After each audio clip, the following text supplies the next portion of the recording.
Hello and welcome back to the Crime Reel.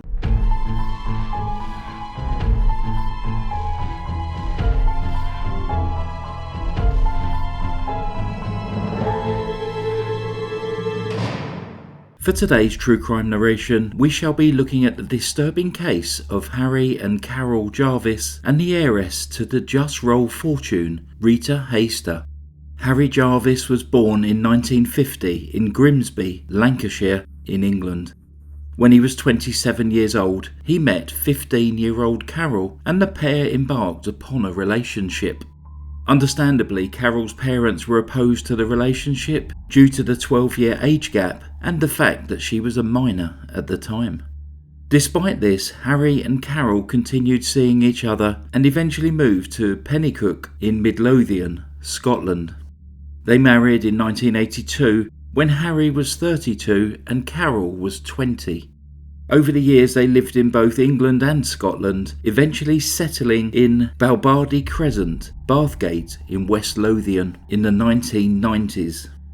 Harry worked various jobs over the years: electrical engineer, takeaway delivery driver, and at one point was a London bus driver, but also served multiple prison sentences for fraud, deception and embezzlement. Meanwhile, Carol looked after their 4 children, Susan, Graham, Kevin and Kimberly, ensuring that they all had a good upbringing and education. She was said to be very family oriented and was always there for her children to lean on. She was a strong, independent woman with a great sense of humour. Carol loved Harry and turned a blind eye to his many indiscretions. He had numerous affairs and would often vanish from the family home for days at a time, returning when he needed money for alcohol and cigarettes. Over the years, Carol had many medical issues, which often left her bedbound for days at a time. She was taking numerous different medications for her muscle pains and possible epilepsy, which Harry was in charge of administering. In May 2008, Harry met Rita Heyster online and they embarked upon an affair. Rita was the adopted daughter of Tom Forsyth. In 1954, Tom had the idea of selling ready-to-roll pastry and founded the jus-roll pastry brand. When Rita was 16 years old, Tom died, leaving his £2.5 million empire to her. However, a series of bad investments soon whittled much of this inheritance away. Rita had 3 children and lived in a large house in Peebles, Scotland, which was about an hour away from the Jarvis house. Harry would sometimes stay with her during the course of their affair. By this time he had become increasingly dependent on alcohol, drinking at least a bottle of whiskey a day.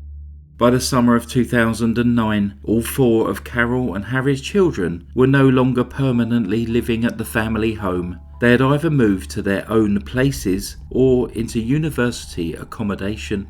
However, all 4 children were in regular contact with their parents.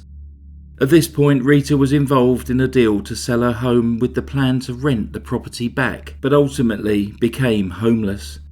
She moved to Bathgate to be nearer to Harry and initially lived in a bed and breakfast. When she was no longer able to stay at the bed and breakfast, she turned to Harry for help. Harry approached his friend, 29-year-old David Rhodes, turning up on his doorstep in the middle of the night. Harry explained that he was in an awkward situation with his wife and needed somewhere for his girlfriend to stay. David refused. With nowhere else to go, Rita moved into a tiny shed at the bottom of Harry's garden.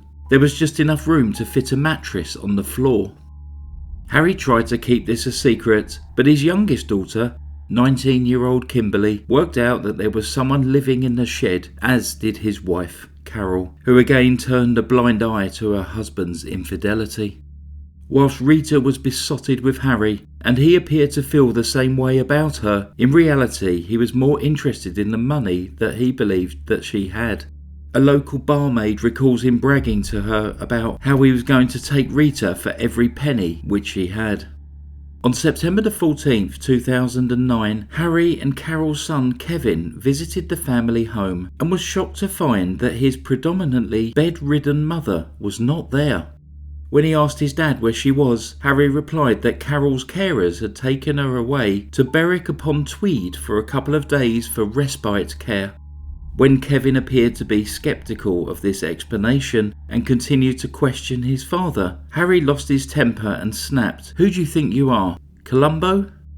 Extremely concerned for his mother's welfare, Kevin got together with his siblings and they decided to call the police.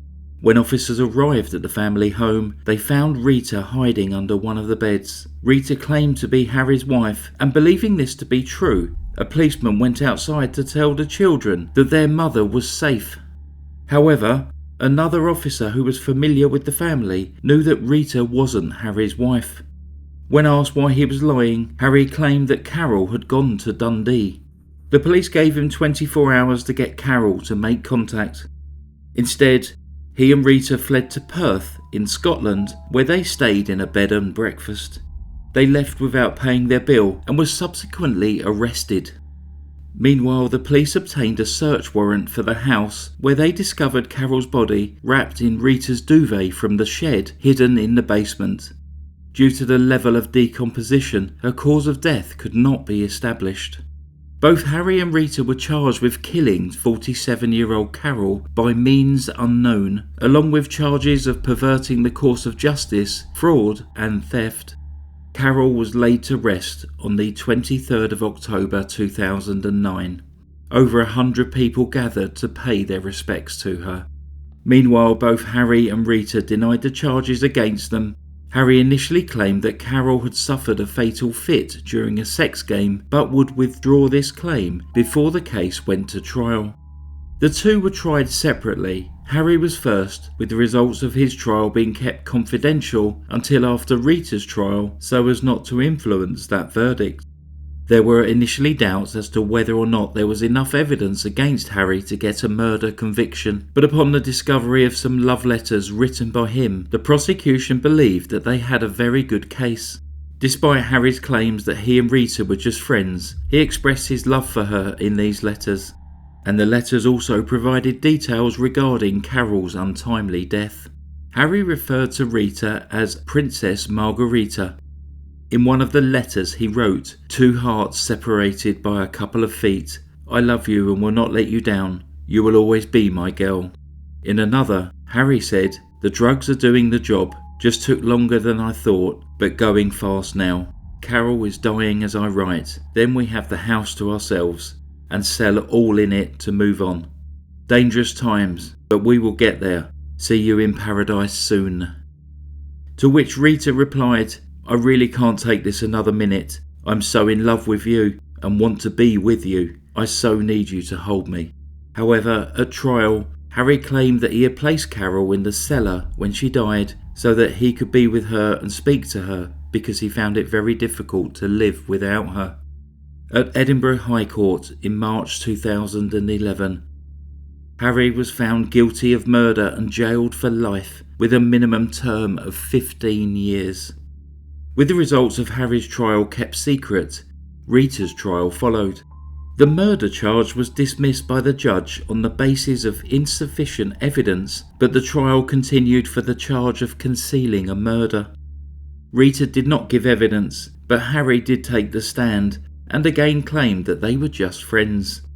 He claimed that Rita, who at one time had worked as a nurse, was going to be his wife's carer so that he could go back to work, and that Rita was being kept out of sight in the shed until the plans had been finalised. Harry gave a graphic account of his wife's final moments, dying in their bed after attempts to administer drugs to stop a fit were unsuccessful. He claimed to have never told Rita that his wife had died and invented a story about her going for respite care to explain her absence in the house. He said that he had sent Rita to the shop to get her out of the house while he hid his wife's body.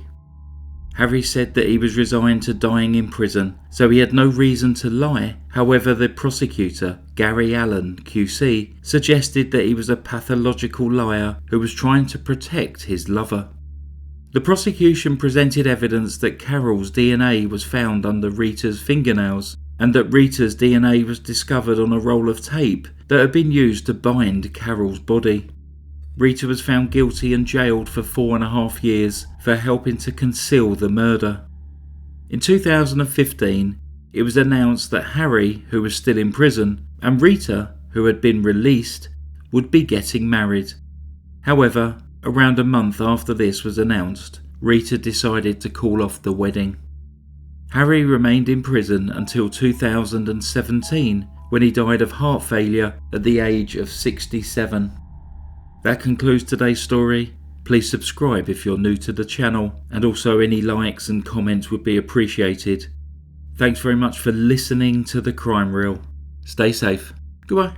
Psst. In the Proclaimers song Letter from America, the chorus makes reference to the town of Bathgate. If you know the song, that will be in your head now. Goodbye.